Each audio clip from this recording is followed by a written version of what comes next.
Hi, everybody. Happy recording number one.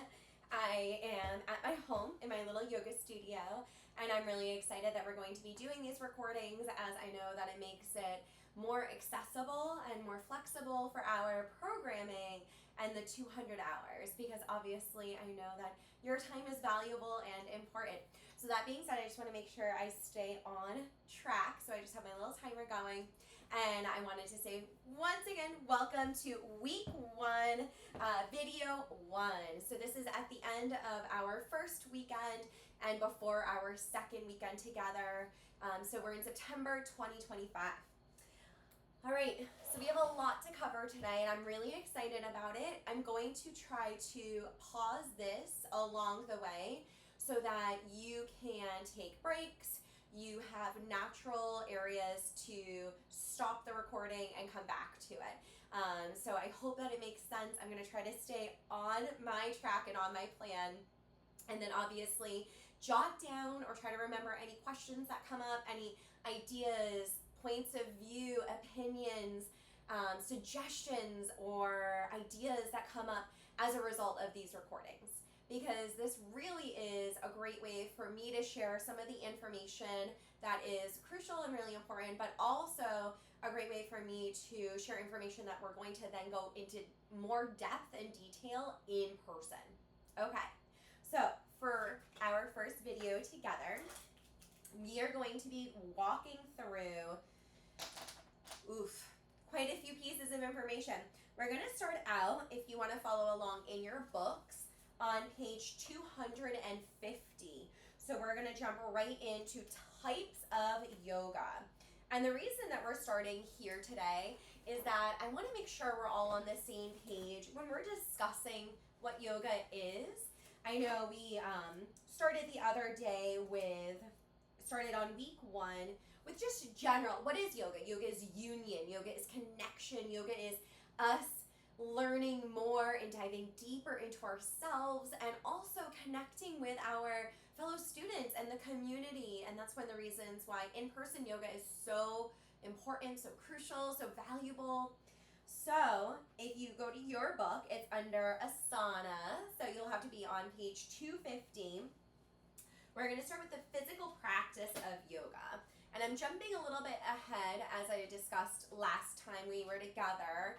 A lot of yoga in the beginning of yoga, and I say this because yoga was also just meditation, really. That's what we call it. However, in the very, very beginning, so remembering going all the way back to the beginning, the IVC.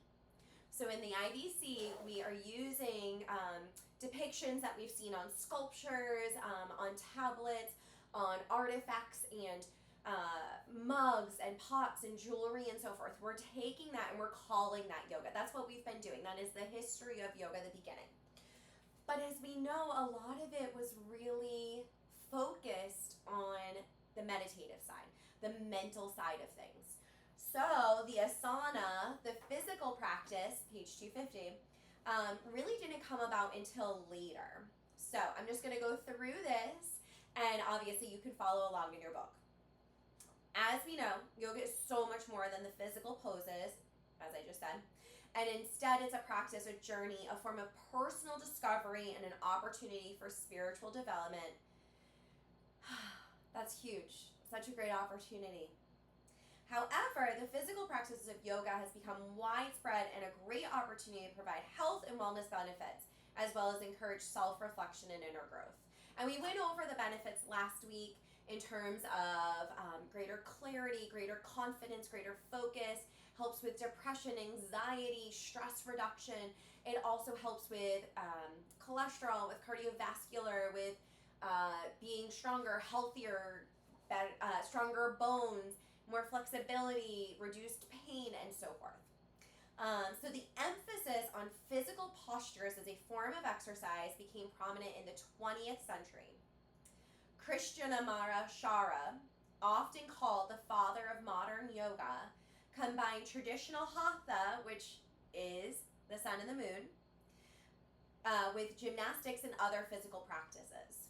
his students, including BKS Iyengar and Padaba Joyce, further developed and popularized these yoga styles. And really, this is what is the foundation of the physical practice of yoga today, are these three people. So this is really important to remember. So page 250, Krishnamara Shara, BKS Iyengar, and Padaba Joyce, okay? So these three people helped take the meditative side of yoga and the hatha background, the sun and the moon, and make it into a more physical practice, especially inspired by gymnastics. And if you can't tell, or you haven't really thought about it before, a sun salutation A, so that's our basic sun A, is very similar to burpees. And that is actually because they were inspired by gymnasts and also military that were back in, I want to say the 1950s. I couldn't find an article on this, so don't exactly quote me on that day. However, I remember from my training learning that the Krishna Marshara saw military men doing burpees and helped use some of that to create sun salutations. And also sun salutations go very far back in the sense of lifting up and then bowing down to the sun, to the moon, and so forth. And we will actually be going through sun salutations later today so that you'll have some information about them before we start adding them into our practices next week. So the list can go on for pages and pages and pages. I want to say it's maybe 6 pages in here. I'm not going to read verbatim because that is not what we're here for. However, I'm going to go through the types of yoga that I think are most important. So, yoga can be geared to many different ages, different hobbies. There's yoga for knitters, for runners, for soccer moms, and so forth. It's all about staying as grounded as possible, but there are those other forms of yoga out there that are a little bit more hip, a little bit more fun, a little bit more mainstream. So things like goat yoga, bunny yoga, puppy yoga. There's also things like beach yoga or yoga at the top of a mountain after you've gone for a hike and so forth. So this list is not inclusive. That's what I'm getting at. Hatha yoga. Most important one to really know about, we've already discussed a bit. So hatha, sun and moon.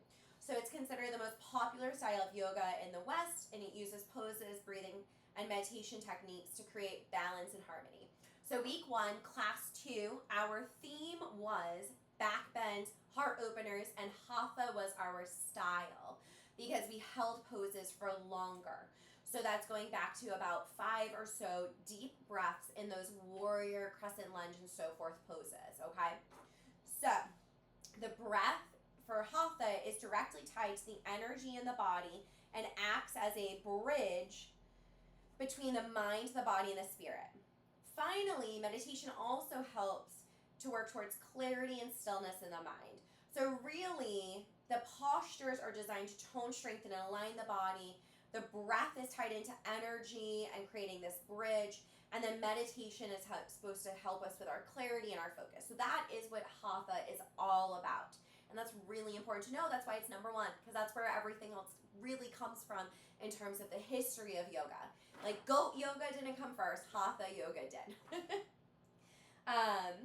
So, important to know, many styles of yoga actually use all 3 aspects. So, breath, body, and mind, but in different ways. So you can also find that hatha is considered a blanketed term for many yoga styles like Iyengar, Bikram, Vinyasa, even, and Kripalu. So hatha can be a bit of a catch-all out in the world in terms of marketing and so forth. And as now yoga and fitness professionals, we want to make sure that we are clear on the style of class we are offering. We talked about this. So if you are teaching a vinyasa class, that is truly one breath, one movement. You might have moments where you're holding poses, like in a hatha class, but it's a very different style compared to hatha. I hope that makes sense. All right, next is Ashtanga. So it is a Sanskrit word that translates to the 8-limb path. It was first used by the ancient Indian sage Patanjali, who wrote the Yoga Sutras. So that's why I put Ashtanga as number 2, because it also has an extremely deep lineage to yoga, and the sutras, which was is a huge foundational piece of text and a way of life, really, which we will go into. So according to Patanjali, the 8 limbs should be mastered in order to find balance and harmony. And Ashtanga Yoga is a piece of this. It's the physical practice. So it's made up of 6 series of specific postures taught in order. So Ashtanga is really interesting because you're not changing it every class. It's not like Vinyasa where you're going to sit down and create your own sequence and your own class design. Ashtanga is prescribed and you're going through specific series and poses in order all the time. I am not certified in Ashtanga. Ashtanga, usually certifications are with someone in India or from India, and I want to say Kripalu out in the Berkshires has the closest space for learning and being certified through Ashtanga. So if that's something that you are really drawn to, I encourage and empower you to find a teacher that has more depth of knowledge. That being said, even though I have not been certified, I actually used to take Ashtanga Yoga every week for many, many, many years. And I used to teach Ashtanga because a lot of the studios that I worked at didn't have truly certified Ashtanga teachers because it's really expensive to go to India. That being said, I still think I taught great Ashtanga classes. So once again, if you're interested, try to find a studio and go to those classes. All right, so this is the fun part of the book where then we switch. We keep going. So we're on page 251. Excuse me. So moving on, let me wrap up Ashtanga. So it's very physical. If you haven't taken Ashtanga yet, it is a very no nonsense, not a lot of modifications, not a lot of wiggle room for creativity. Like I said, it's very much like bam, bam, bam, here we go. And the idea is that it's meant to really fatigue the body so that you're fully prepared for meditation. So it's actually very similar to Vinyasa in that form, where it is very active, it's very physical, which is why Vinyasa is number 3. So we discussed in week 1, my very first class for all of you was Vinyasa style. And why?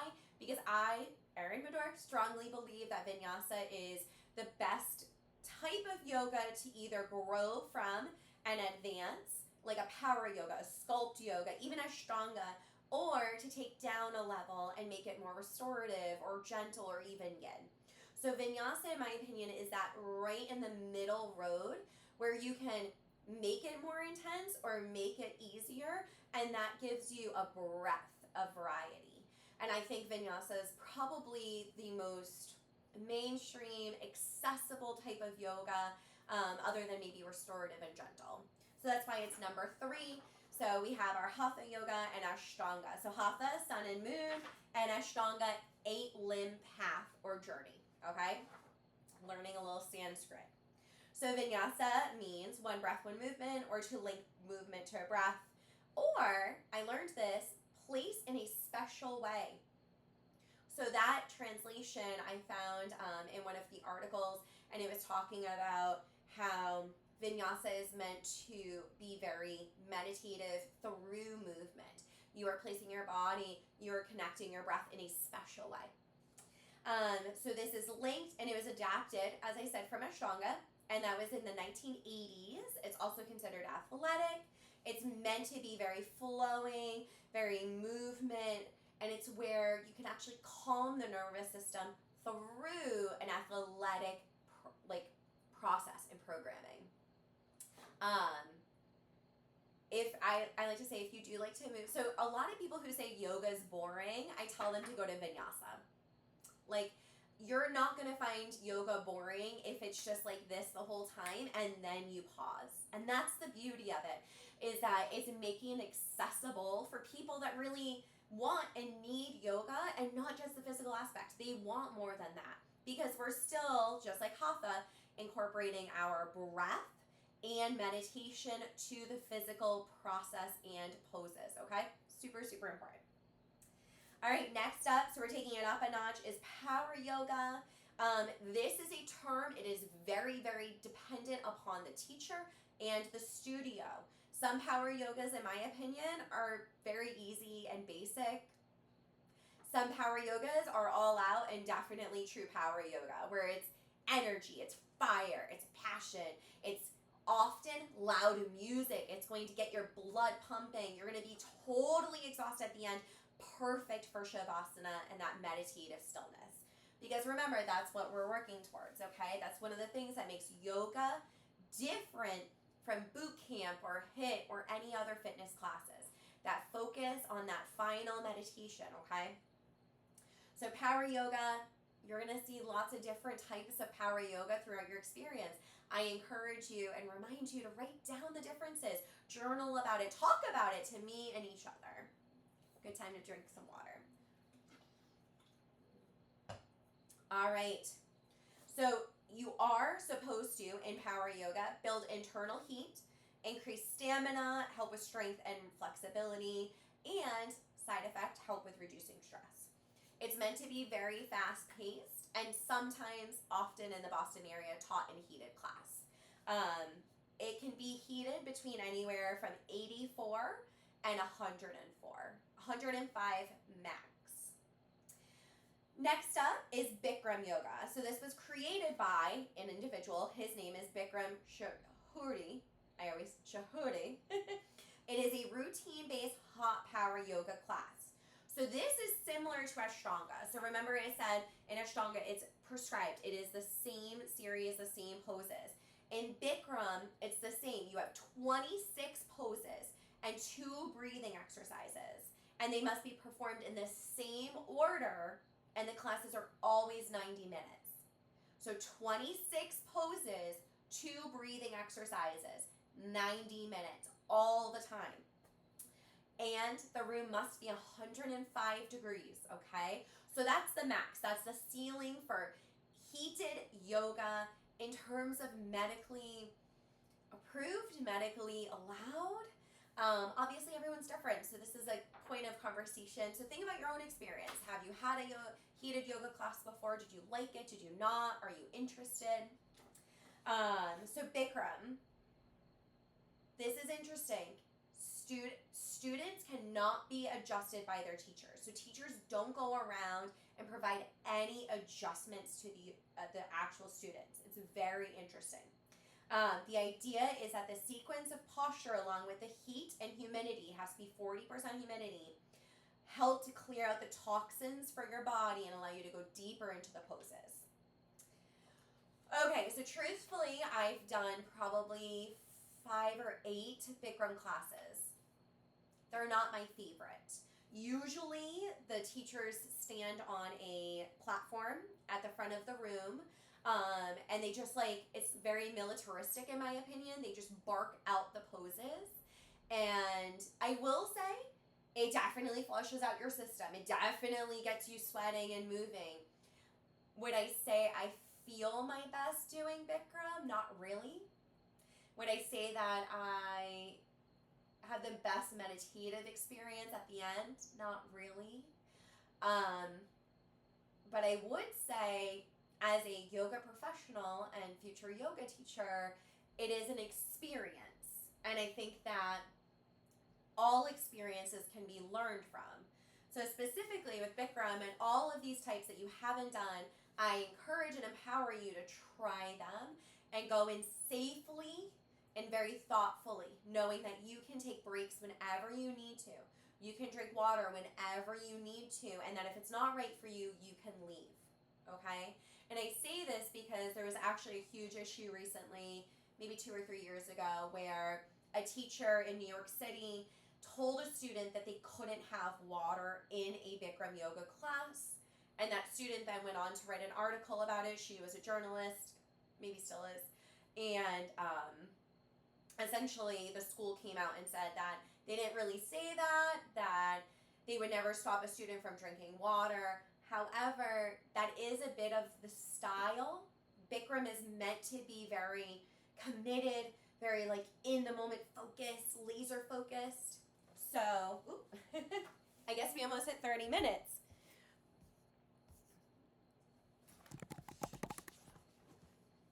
Sorry about that. All right, I'm going to have to figure out how to turn that off in a minute. Okay. So, that being said, it's always good to go into these things knowing that you can modify as you need to. Okay? Questions, let me know. Iyengar Yoga was developed by BKS Iyengar. We already talked about him. He was part of that beginning with the Hatha Yoga and so forth, making it more physical. So this came in the 1960s and it was brought to the US in the 1970s, okay? So this is when yoga, the physical practice, the classes and so forth, came to the US, and remember it came through where? First, Chicago, then Boston, and then California, okay? So Chicago, Boston, California. From there, Iyengar, it's meticulous style of yoga, and it's very focused on precision and alignment. So Iyengar classes can actually be a great way to learn more about alignment. Some of the alignment, I will say, I don't always agree with because my body can't move the same way someone who has been practicing yoga since they were 3 years old, grew up in India, for example. A lot of Iyengar classes are taught by native Indian yoga teachers, which is amazing, such a great experience. I just can't necessarily move the same way they do. And I find that some of these classes don't always provide the same options, modifications, and so forth that, say, like a regular vinyasa or hatha class does. So just go in knowing that while you can learn alignment, it doesn't necessarily mean that's the proper alignment for you. And we'll go over alignment later. So, the credit for founding, here we go. So we are on page 252. So Iyengar yoga is a more static form of yoga, and a variety of props can be used. So this is where props started to come into place. Things like blocks and straps, for example, super, super important. Iyengar yoga is also known to help alleviate a lot of pain. A lot of people who have had back pain and so forth have said that Iyengar yoga really helps them because it is so detail focused on alignment. So I will say, well, the alignment's not always what's right for me and maybe not your body, but they do focus on that a lot. And that's very different than a hot power yoga class where it's nonstop, barely any alignment cues, no adjustments. All right, Kundalini yoga. So Kundalini translates to mean life force energy. And the thought is that it is actually coiled at the base of your spine. So Kundalini yoga was developed by Yogi Bhajan and brought to the West in the late 60s. It is a combination of breath, movement, and sounds, some gyrating, some hip movement, some pelvic movement to really unlock this energy, which is at the crown chakra. So unlock this energy and move it up through the 7 chakras or energy centers and eventually out the crown of your head. So these classes can be so moving, so vulnerable, so intense, and they can really help you unlock some trauma that you hold in your body. Because if you think about it, we talked about this last week, our hips and a lot of our body parts hold tension. It holds trauma, it holds sadness, fear, shame, and so forth. So Kundalini yoga, if it's based on hip, pelvic, and drawing that energy up, you can even see how I'm moving because I've been to these classes. They do that. It's helping us unleash and unlock our hips. So these classes, I will say, in my experience, can bring up a lot of energy and a lot of emotion. So just go in knowing that. It's just like anything. The more you know, the better. I even said they can be very intense. They also work your core, and they can include fast, invigorating postures and breathing exercises. The idea is that you want to elevate your consciousness and rid yourself of negative energy. Super cool. From there, we have Kripalu Yoga, which we're so lucky. We live in Massachusetts, which is where Kripalu Yoga was founded in the 1980s by Imrat Desai. And that is a Hatha style of yoga. And it is a gentle style, encourage you to move at your own pace and accept yourself for exactly where you are at any given moment. And Kripalu, which is an actual center where they practice yoga, wellness, and so forth, is right in the Berkshires. So it's right down the street. Kripalu Yoga believes that your body is the best teacher, so poses are held longer for you to have the ability to tune in and explore what you feel. I've only taken a few Kripalu classes, but I've always enjoyed them. They're very special. I will say I don't know many teachers that teach Kripalu Yoga, and I personally have never been to Kripalu Yoga out in the Berkshires, but I'd love to. Yin Yoga. Yin Yoga is a slower style of yoga, and it's focused on helping release the fascia, the outermost layer of your muscles, okay? So your muscles, and we'll get into anatomy later, but shortly, are long spindles. Almost imagine straws. And then you're pulling them all together. And what's holding all of that together is fascia. So outside of these muscle spindles, your fascia can get really tight, but not necessarily in the same way your like hamstring muscles get tight and they have all these little knots. Fascia can get really tight and bind and feel very restrictive. So it's a little harder to, say for example, foam roll or even lacrosse ball roll your fascia to the point of true release. So holding these poses, and it helps. Rolling helps. Yin Yoga takes that a step further because you're holding restorative poses for 3 to 5 minutes in the hopes of helping release this outermost layer of muscle fascia. Excuse me. Perfect. It focuses on the body's connective tissue, so that's fascia, and it helps in can help aid in recovery from difficult workouts, and it also is extremely meditative. In my experience, so I'm not technically 100% Yin certified in the sense that I went to a special weekend seminar. However, it's funny, I actually taught Yin Yoga for about 5 years in Braintree and Quincy, and it was one of my most popular classes.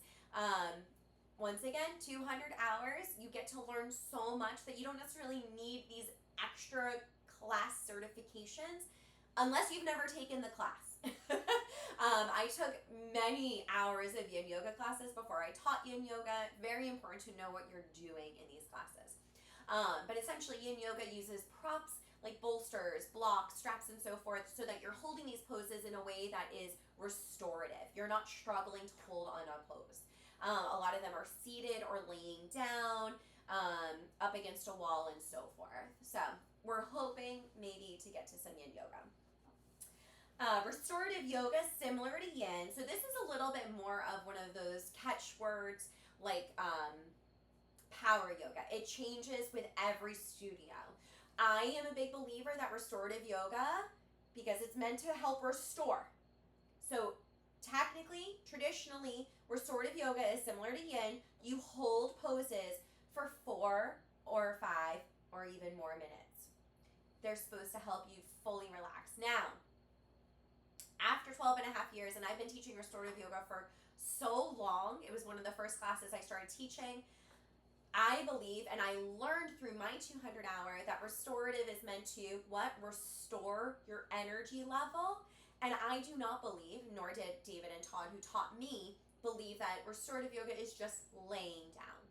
So my restorative classes are probably more considered a gentle yoga or even like a fusion, because we do incorporate maybe 1 or 2 warrior poses, maybe 1 balance pose.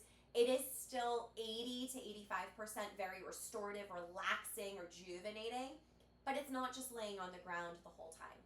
So that's why I said at the beginning that all of these, especially the ones that, not all of them, Ashtanga and Bikram, they follow those very prescribed, but things like even Vinyasa, Hatha, power, restorative, these classes can have different meanings at different studios. So it's really important when you work anywhere else or even at CTS to know what you're getting into, okay? So we worked through restorative yoga. It is meant to help ease pain. It's meant to be very restorative mentally, help release stress, help ease tension, alleviate anxiety, and so forth. I will say my restorative yoga classes monthly always sell out and have a wait list because I do think it is such a great way to practice yoga and to really come home to yourself in a way that's less intense than vinyasa. Still meditative, still focused on breath, still incorporating poses, but not that one breath, one movement. Gentle yoga is another term that we use, so be aware. It's different most places, most teachers, but it's meant to be a slow pace, thoughtful movement, and a focus on mindful relaxation. Before I keep going, side note, very important. If you want to teach somewhere else, go to their fucking classes, okay? If you want to teach at CTS, which all of you are amazing and I would love that, and you already are, you're learning from me, but also like go to the other classes. Learn from the studio where you want to spend your time. Because it's really important that, say for example, you substitute my Wednesday night vinyasa class, that you have an idea and you embrace the vinyasa style. Remember we talked last time we were together that if you're teaching a certain style, you provide that style for those students because you are respecting the fact that they signed up for that. So that being said, if you teach somewhere else, say you teach in Quincy or Framingham or wherever, you go to those classes so you understand the difference between my restorative and their restorative. So you understand what their gentle yoga looks like and so forth. And if you don't agree with something, have a conversation with the owner. If you don't agree with my restorative yoga, have a conversation with me. It's all about being aware and then also being true to yourself. And that goes back to week 1, our big umbrella. So first we have trust. And what are we doing? We're holding space and providing opportunity, okay? So that's why it's so important to know all of these and also realize that these terms aren't written in stone. They're not defined across the board. You could go to a gentle yoga class in Boston that's totally different than one in California or Germany or France or wherever. So it's good to have those experiences and then also know what you're getting into and what you think is right. So next up is gentle yoga. So this type of yoga, I don't normally believe, and we don't teach a ton of like warrior poses or anything like that. It's a lot of sitting and laying down stretches, but it's not as static as yin yoga. You're not holding poses for 3 to 5 minutes the whole time. Gentle yoga is still meant to be gentle. It's meant to be relaxing and very soothing and calming. So it's also in your tone.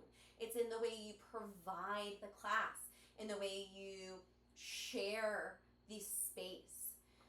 Because even just hearing my tone change, like you can feel the vibe, right?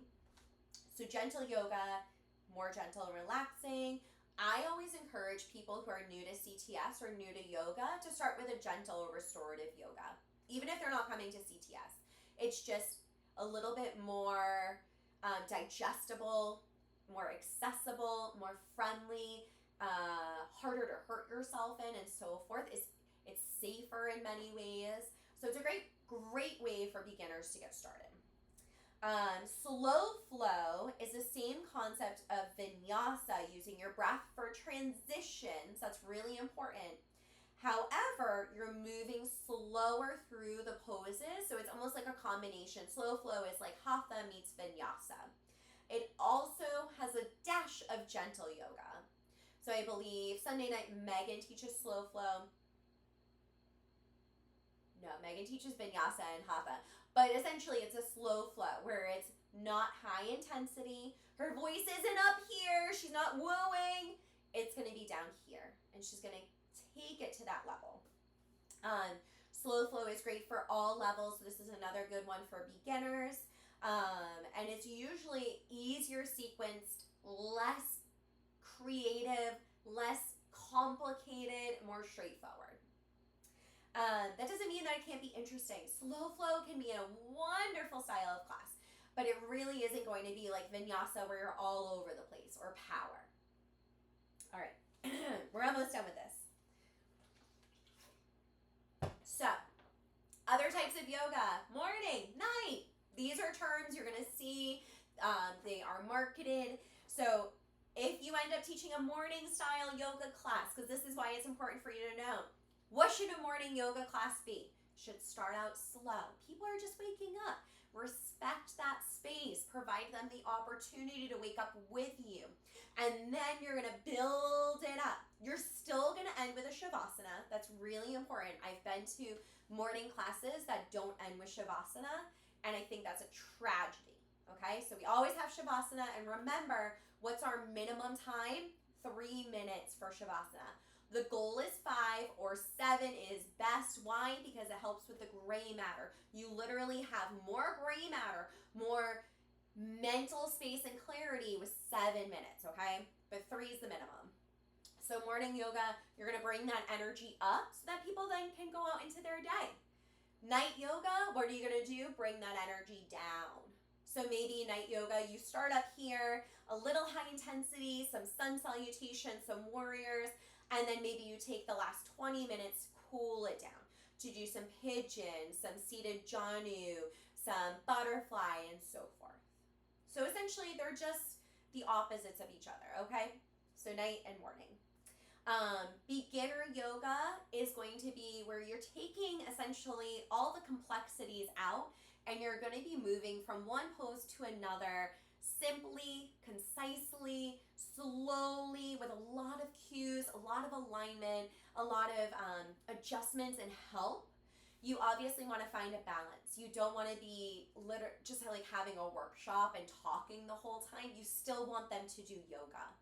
So there should still be some breath movement, some transitioning and so forth. But say, for example, in a vinyasa class that's 45 minutes, we do 60 poses. 60 in vinyasa, 45 minutes. In a beginner's yoga class, maybe we only do 20 or 25 poses in a 45-minute class. So it's about half. So it should be half as hard. And so that way it's a little bit easier, a little bit more, like I said, with gentle yoga, a little more digestible, accessible, friendly, way easier to learn from if you're not going like this the whole time. And beginner yoga is a great way for you as a new teacher to start teaching, because you're a beginner. We're going to talk about that later, beginner's mindset. So if you're a beginner and you're not necessarily super comfortable having weird, creative, crazy sequences, maybe instead you look at using your new yoga knowledge to create simpler, more focused, concise, straightforward classes for beginners. You could offer a workshop at our studio on a Sunday, hour-long beginner yoga with Melissa or Olivia or Amanda or whoever, all of you. But that way, it's just a good thing to think about now. Put that idea in your brain for March. Moving on, page 254, advanced yoga. And let me check. Okay, this is perfect. We're almost done with this section. So advanced yoga, it's not necessarily defined by physically challenging yoga poses, but a deeper connection to the process. I will say, most advanced yoga classes you go to are going to be more advanced. They're going to probably move a little faster, and they're going to incorporate poses that maybe you've never even seen or heard of before, or poses that are advanced further, or breathing techniques that are more advanced. Advanced is the focus. And I would strongly suggest all of you consider taking some advanced classes, because you are taking a yoga teacher training. Even if you don't feel like it, you are already advanced and you are ready for these things if you feel like you are. So many advanced classes are done as workshops nowadays. So I offer workshops usually that are advanced. These can also be theme focused, so like handstands, arm balances, so forth. They're essentially advanced classes. Chair yoga. This is good for you guys to know. Chair yoga, you are using a chair, but not necessarily the whole time. It's not like you have to sit down the whole time. There are actual certifications you can take for chair yoga. However, there we go. Must be 20 minutes that my screensaver goes on. Sorry about that, team. I'll fix that during my first break. So instead of doing a special word, I should say, how many times does my screensaver come on week 1 video? Bad joke. Thanks for laughing. So chair yoga, I've taught probably 100 chair yogas. I used to teach at an elderly assisted living in Milton. And if anyone's ever interested, I can probably get you in. I'm still really good friends with the director. But that being said, it's essentially taking a gentle or a beginner yoga class and using a chair as a prop. So thinking about doing, like, for example, Warrior One while seated, or using chair to do your balance poses, or seated figure 4, seated twist, and so forth. Aerial yoga. All right, guys, number 18. I don't have really much experience with aerial yoga. I'm going to be totally honest. I have taken 2 aerial yoga classes in my whole life. They were both on retreats, and they were very casual. They weren't necessarily like a standard normal class because it was a retreat vibe, so it was more like a workshop. I will say I think there's a lot of opportunity in an aerial yoga class, and in our local studio document, there is an aerial yoga studio. It's called Sweat, SWET, and it's in the South End, and I've heard really good things. So go check it out and let me know what you think. Finally, rounding out our types of yoga, and this is where I will take a break and fix my screensaver. So Yoga Nidra, we will do some Yoga Nidra. So it's often referred to as yogic sleep, and it's a powerful meditative practice that has its roots in ancient Indian spiritual practices. Okay, so Swami Satyananda, I looked that one up, in the mid-20th century, helped introduce the practice of Yoga Nidra as a systematic form of guided relaxation and meditation. I have taught maybe 50 Yoga Nidra classes over my experience, and most of the time Yoga Nidra, you're just following a script. And once you get good at it, you're adding in your own information, you're making it feel more authentic to you. But a lot of learning about Yoga Nidra is learning about holding the space for people, which we're going to be learning about through this 200 hour. So how can you, as a yoga teacher, be there and keep going even if your whole class is asleep, for example? You just keep going. You respect what you are providing people. You know that even if everyone is snoring, that doesn't mean that you get to stop reading. You don't get to stop sharing and you get to scroll on your phone or whatever. If you're leading a Yoga Nidra or any type of a meditation class or workshop, your number one, which goes back to our umbrella, is holding space. You are their guide. So Yoga Nidra is the most meditative, in my opinion. It is almost like a very long yin yoga pose, and you use usually bolsters, blankets, blocks, and so forth to get super, super comfortable and relaxing. When I used to teach Yoga Nidra, I would have all my students bring in their own pillows, blankets, and so forth, eye pillows, so that they could get really, really cozy and really, truly relax. Most Yoga Nidra classes, it's just the meditation. I will say when I've done my workshops that are more what I believe, so when I taught Yoga Nidra at Healing Tree, for example, I would literally just make it meditative. But when I did my own workshops, I would actually have us do some vinyasa, gentle or restorative yoga before the Yoga Nidra, because that's how I think I best relax.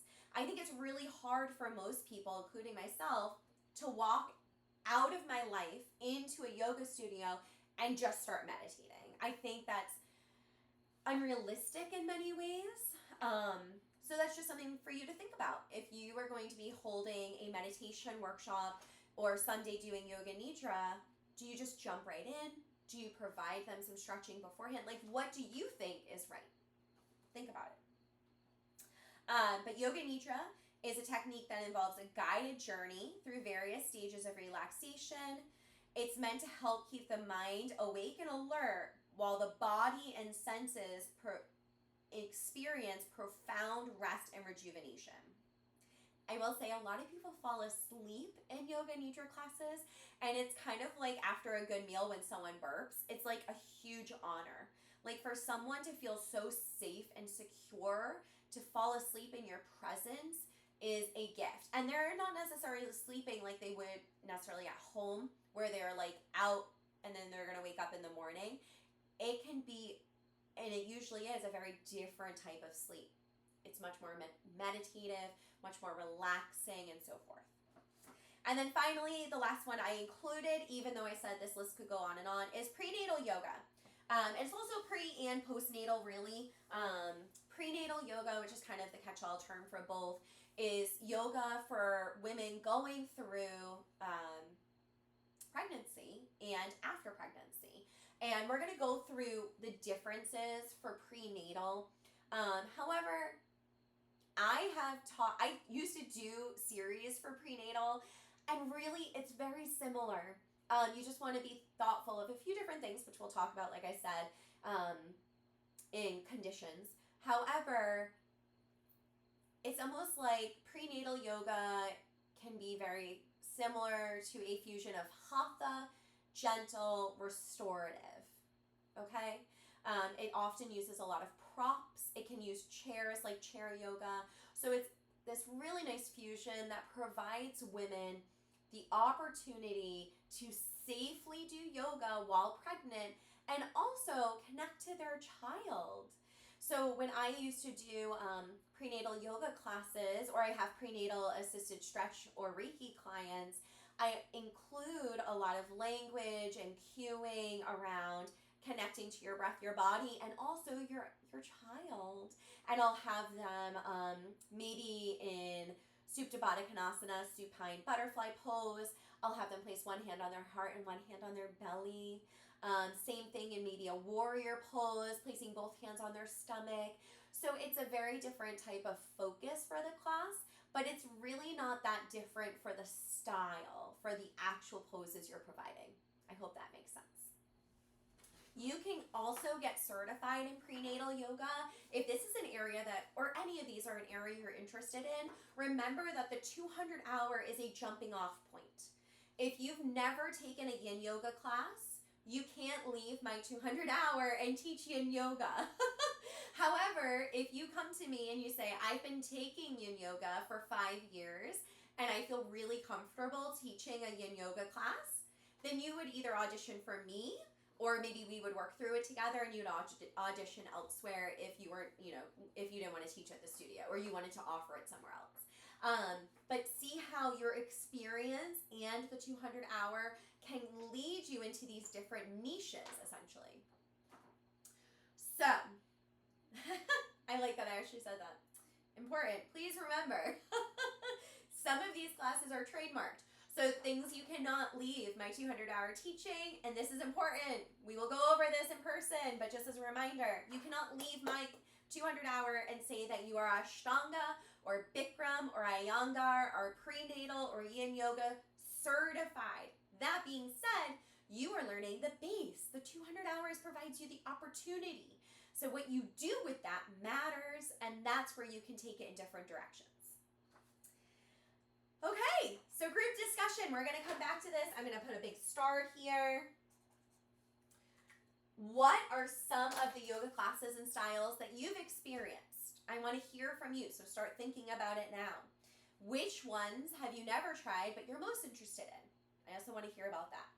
And which ones are you interested in teaching? And are there any I left off that you want to talk about or you have questions about? So please page 255. Take some time before week 2 to think about this, journal about it, reflect upon it, and come prepared to talk about it. Because we're going to go through all of these in like a quick little blip, just so that I make sure we're all on the same page.